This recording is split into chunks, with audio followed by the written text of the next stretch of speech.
भाजपाने जाहीर केलेल्या लोकसभेच्या उमेदवारांच्या यादीवरून आता उद्धव ठाकरे यांनी भाजपवरती निशाणा साधला। पहिल्या यादीमध्ये ज्यांच्यावर भ्रष्टाचाराचे आरोप झाले त्या कृपाशंकर सिंह यांना उमेदवारी देण्यात आली, मात्र नितीन गडकरी यांचं नाव कुठे दिसलं नाही असं ठाकरेंनी म्हटलं।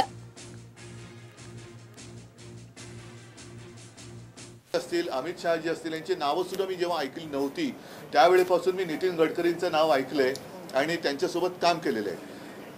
भारतीय जनता पक्षाचा एक निष्ठावंत कार्यकर्ता आणि त्यांनी शिवसेना प्रमुखांचं जे स्वप्न होतं मुंबई पुणे रस्ता हे विक्रमी वेळेत पूर्ण करून दाखवलं।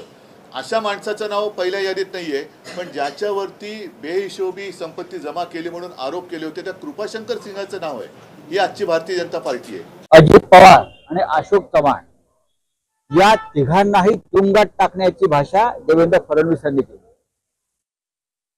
कृपाशंकर सिंह यांच्यावर सुद्धा आर्थिक गुन्ह्याच्या संदर्भात जे खटले दाखल झाले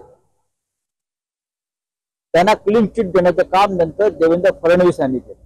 उत्पन्नापेक्षा जास्त संपत्ती व गैरमार्गाने मिळवलेली संपत्ती अशा प्रकारचे ईडी आणि सीबीआयचे खटले, ईओडब्ल्यू चे खटले हे कृपाशंकर सिंहवर होते आणि कृपाशंकर सिंह यांना सुद्धा तुरुंगात पाठवेल।